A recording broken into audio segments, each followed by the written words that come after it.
it's a project in southeastern Turkey at a site called Göbekli Tepe. Göbekli Tepe means mound with belly, or mound with belly. 3 weeks before Klaus Schmidt drowned. 3 weeks before Klaus Schmidt drowned, he discovered something still functioning beneath a 12,000-year-old temple. The chamber walls were smooth as glass. The structure at its center hummed. Compasses spun.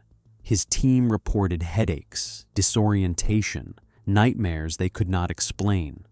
It's just his name, an old name from the map. We didn't invent his name, but it shows a little bit, or it's recognizable. We have the natural limestone plateau here and all this mound, which is not a natural mound, which is an artificial mound. Within days of his death, Turkish authorities filled the entrance with concrete. This is the story they do not want you to hear. This is what Klaus Schmidt tried to reveal before his heart stopped. This is the belly on the mound explaining the name. The project is done by the German Archaeological Institute, where I'm coming from too, but in close cooperation with the local authorities, especially the General Directorate for Antiquities in Ankara. And this is the truth that remains sealed beneath the Turkish highlands. The site that broke archaeology. Klaus Schmidt was not looking for lost civilizations. He was a German archaeologist, conservative, meticulous. It's a unique site because it's much older than all the other ones. It's belonging to the 10th and 9th millennium BC. He believed human progress followed a logical sequence, primitive to advanced, simple to complex, slow, gradual improvement over millennia. So it means, roughly spoken, the monuments there are 12,000 years old, 12,000 years before today, or 10th millennium BC. In 1994, someone showed him survey data from a hill in southeastern Turkey called Göbekli Tepe. Previous archaeologists had dismissed it as a medieval cemetery. Schmidt noticed what they missed. The hill was artificial, man-made, and impossibly old. He began excavating in 1995. Because clearly, with the modern houses, so the 20th century houses, built on top of the special building, you can see that the special building would not have been covered up. What emerged from the earth shattered everything. Massive T-shaped limestone pillars, 10 to 20 tons each, arranged in precise circular formations, carved with intricate reliefs of lions, foxes, scorpions, vultures, and snakes. The craftsmanship was extraordinary. Look at them. They're covered in these engravings. So this is a fox, there's vultures here, there's bear, there's wild boar, and here, this one just has to be my favorite. It's a leopard. The dating was impossible. Multiple testing methods confirmed it. Göbekli Tepe was built around 9,600 BCE, 6,000 years before Stonehenge, 7,000 years before the pyramids. It predated agriculture, pottery, domesticated animals, and written language.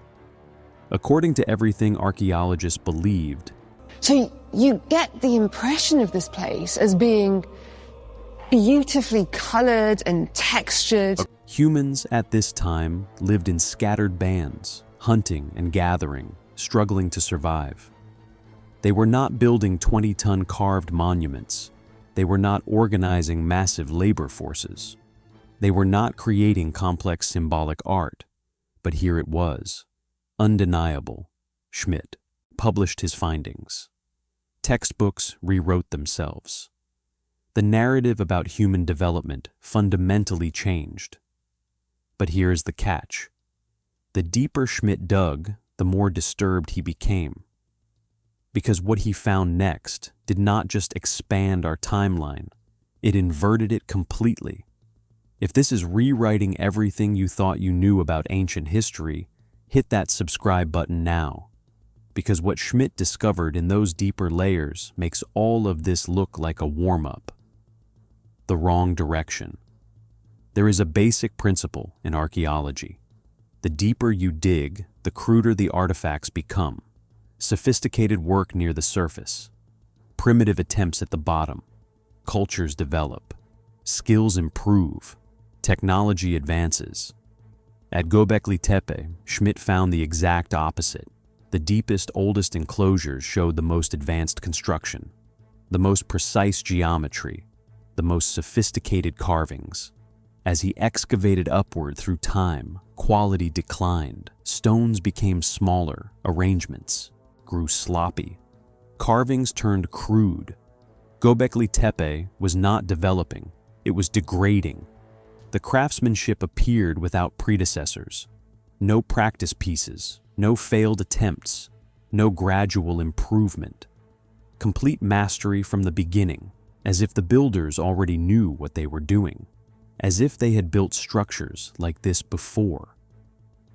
In 2012, Schmidt said he had begun to think they were not looking at the beginning of something, but at the end. Göbekli Tepe was the final achievement of a culture already in decline. The builders had knowledge that was disappearing. They constructed this not as an innovation, but as a memorial, an attempt to preserve something being lost. We have been told Göbekli Tepe proves religion drove civilization, that hunter-gatherers wanted to worship so badly they invented architecture. But what if that story is backwards? What if these people were not beginning a journey towards civilization? What if they were survivors of a civilization that had already collapsed? Schmidt could not say this publicly, not if he wanted to keep his career, but privately, he kept digging. The numbers that do not work. Each pillar at Göbekli Tepe was quarried from bedrock a quarter-mile away, carved with stone tools, no metal, transported uphill, positioned precisely, erected vertically without cranes, pulleys, or any mechanical advantage. 20-ton stones, quarter-mile, uphill, rope and human muscle. But here is the catch. Schmidt ran the calculations. He estimated regional population density based on available resources, calculated the calories required for such labor, factored in the hunter-gatherer lifestyle where every person needed to spend most of their time finding food just to survive. The numbers did not work. There were not enough people in the entire region to quarry, carve, transport, and erect these stones while simultaneously hunting and gathering enough calories to stay alive. Not without agriculture, not without a settled population. Except agriculture had not been invented yet. In 2011, Schmidt admitted publicly that they could not explain the logistics of Göbekli Tepe construction within current understanding of Neolithic capabilities. The labor requirements exceeded what the population could have provided. The site's own excavator was saying the official explanation did not add up. But he could not say what he really believed. And yet, this incredible feat of architecture is not the most revolutionary thing about this place. Not yet. Because what he was finding in the lower levels made impossible labor forces seem trivial. The objects that should not exist. In 2013, Schmidt's team discovered a small chamber beneath one of the deepest enclosures. It had been carefully sealed with fitted stones, deliberately hidden, 11,000 years ago. Inside, a collection of objects that made no sense. Smooth, geometrically precise items, some stone, some an unidentified material. They were not functional. They did not cut, grind, pound, or scrape. They were simply perfect forms. Too perfect. Schmidt wrote in his notes that they did not have a category for them. Colleagues dismissed the objects as later intrusions or natural formations. But Schmidt's methods were meticulous. The chamber had been sealed since construction. No possibility of contamination. He sent samples for analysis. Results came back confusing. Some objects contained trace elements that did not match local geology. One piece appeared to be a copper alloy. Copper metallurgy would not be developed in this region for another 4,000 years. The lab suggested contamination. Schmidt ran additional tests. Same results. He tried to publish. Papers were rejected. Reviewers said the claims were extraordinary. They recommended he focus on conventional aspects of the site, so Schmidt stopped trying to publish, but he did not stop digging. The chamber. In 2014, Schmidt's team reached the lowest level of Göbekli Tepe, the oldest enclosures. Radiocarbon dating suggested 12,000 years. Maybe older, they were excavating around one of the massive T-shaped pillars when they noticed the bedrock beneath it was hollow. Ground-penetrating radar revealed a cavity system extending deep into the rock. Not natural caves, carved chambers, regular, geometric, deliberately constructed. Schmidt made the decision to excavate. What they found changed everything. But here is the catch. In a letter to a colleague written weeks before his death, Schmidt described a chamber with walls smooth as glass and dimensions precise to the millimeter. In the center stood a structure he struggled to describe. He called it something between a machine and an altar, made of stone, but stone that had been transformed somehow, containing symbols unlike any written language, diagrams unlike anything recognizable, and it was still active. The hum was low, subsonic. Team members said they felt it in their teeth before they heard it, a vibration that seemed to come from inside their own skulls. One researcher described it as standing inside a living thing, something breathing, something aware. Electromagnetic field detectors spiked erratically. Compasses would not settle. Flashlight batteries drained in minutes. 2 cameras stopped working entirely. Several researchers reported headaches within the first hour. Pressure behind the eyes. A feeling that something was pushing against their thoughts. Then came the disorientation. Difficulty tracking time. One team member emerged convinced he had been down there for 20 minutes. He had been gone for 6 hours. He had no memory of what happened in between. Then came the dreams. Team members who spent extended time in the chamber reported nearly identical nightmares. Massive floods sweeping across continents, fire falling from the sky. Cities they did not recognize, built with technology they could not identify, collapsing into churning black seas. Millions of people running, nowhere to run. And always, at the end, the same image. Archaeologists discovered mysterious, ancient constructions left behind by someone else at a site known as Göbekli Tepe. Stone pillars standing alone in a field of ash covered in symbols no one could read. A final transmission, a last desperate message. One researcher, speaking anonymously after Schmidt's death, said the dreams felt less like nightmares and more like memories. Memories that did not belong to him. Memories of something he had never seen. As if the chamber itself was trying to show him something, trying to make him understand. He quit archaeology 3 months later. He never said why. The chamber's construction defied explanation. The walls showed no tool marks. The stone appeared to have been melted or molded, not carved. The central structure was a single piece of shaped bedrock. This should be physically impossible. You cannot shape bedrock in place without removing it first. The symbols covered every surface in precise rows, abstract, geometric, mathematical. They reminded observers of circuit diagrams or star charts, but far more complex. Some patterns seemed to repeat with variations. Linguists found regularities, suggesting meaning. Mathematicians found recursive structures, Computer scientists saw something that looked disturbingly like code, but no one could decipher it.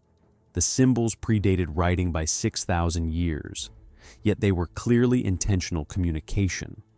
Someone was trying to transmit information across time. Schmidt documented everything, hundreds of photographs, detailed sketches. He brought in geologists, engineers, physicists. Nobody could explain what they were looking at. The final interview. 3 weeks before his death, Klaus Schmidt sat down for his last recorded interview. The footage was later confiscated. Only audio transcripts survived. The interviewer asked directly, "What do you think Göbekli Tepe really is?" Schmidt's answer abandoned every academic caution of his career. He said he no longer believed it was a temple. He thought it was a facility, an installation, part of a network of sites across the region that we are only beginning to discover, built by people with knowledge far beyond anything we attribute to that period. He was not suggesting aliens, but he said we have no idea what humans were capable of 12,000 years ago.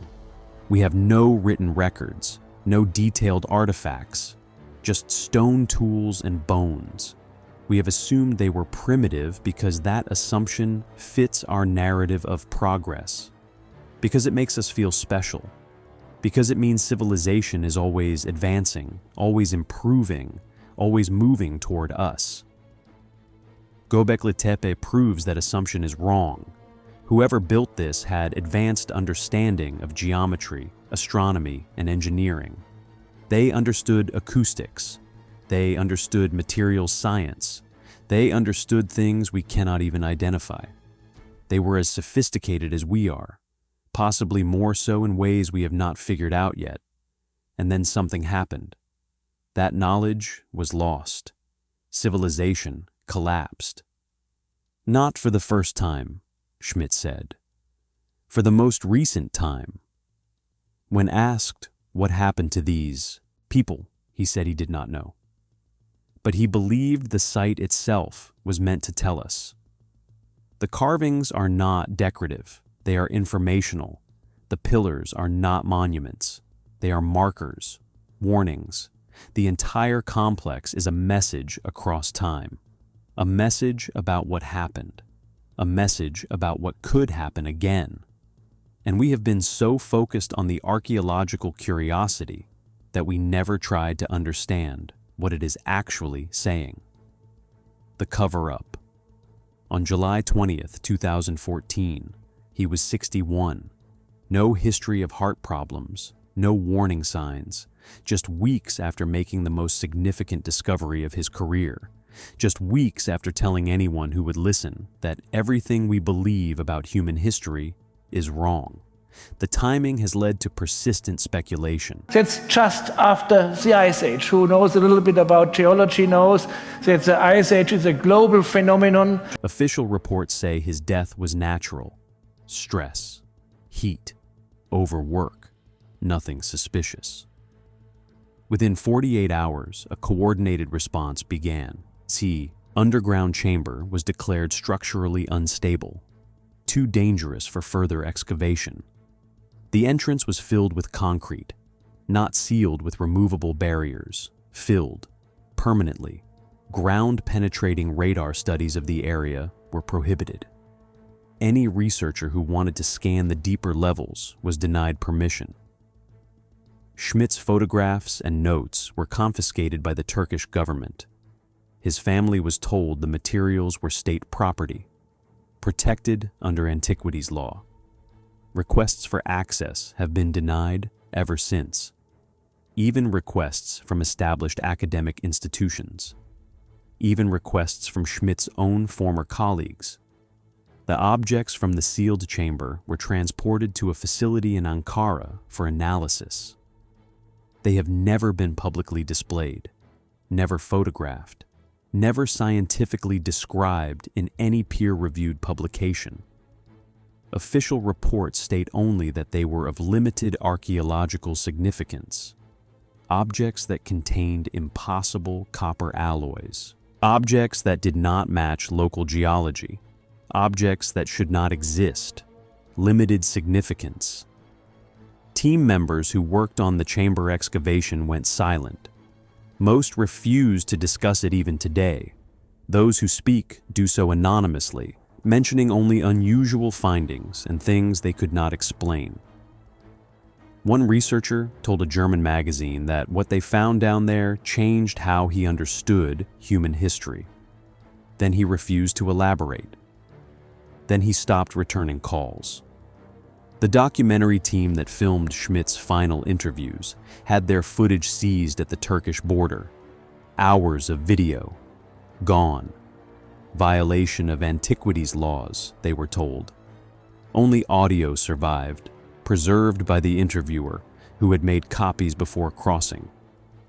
Göbekli Tepe remains open for tourists, walkways, interpretive signs, gift shops. The world's first temple, they call it, built by clever hunter-gatherers who wanted to worship their gods. The same comfortable narrative Schmidt spent his final years trying to overturn. His colleagues remember him as the brilliant scientist who discovered the site.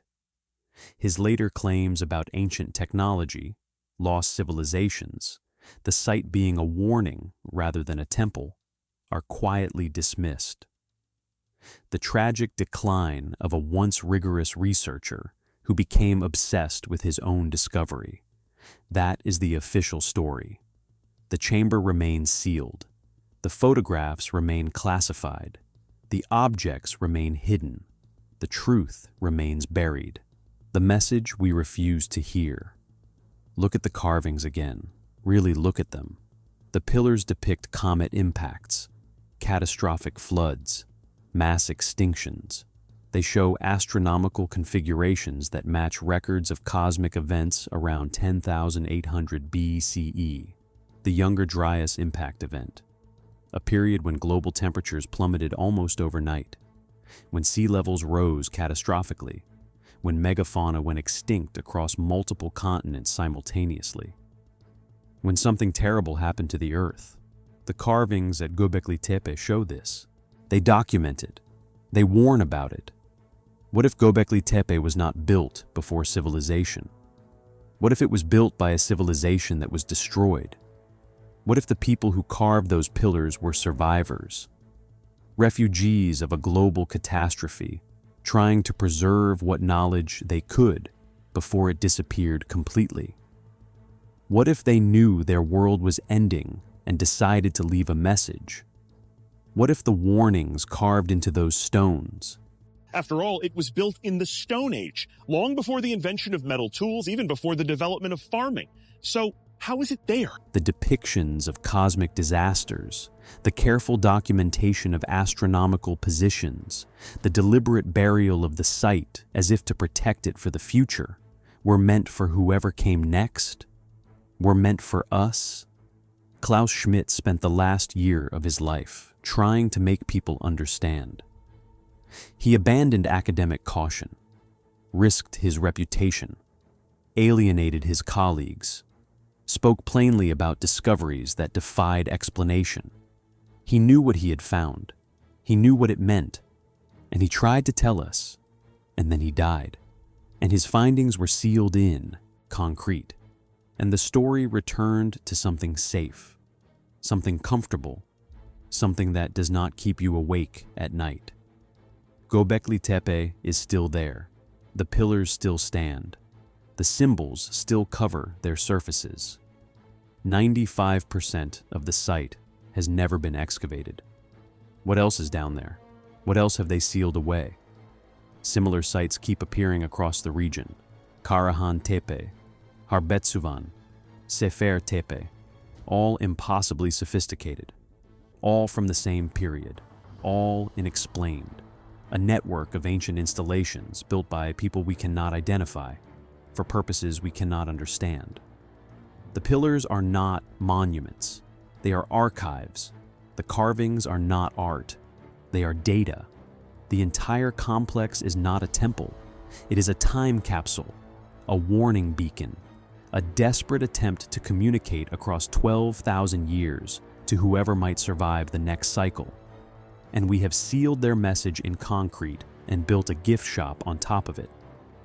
According to Klaus Schmidt's final warning, that might be the most terrifying thing of all. Because if he was right, if Göbekli Tepe really is a message from a destroyed civilization to us, then ignoring it means we are doomed to repeat their fate. The pillars have waited 12,000 years for someone to listen. They are still waiting, and somewhere beneath the Turkish highlands, behind the concrete barriers and restricted access signs and comfortable lies we tell ourselves about human history, the truth that cost Klaus Schmidt everything remains buried. What do you think Klaus Schmidt really found? And why do you think no one wants us to know? Tell me in the comments below. If you want more deep dives into history's buried secrets, smash that like button and subscribe. See you in the next one.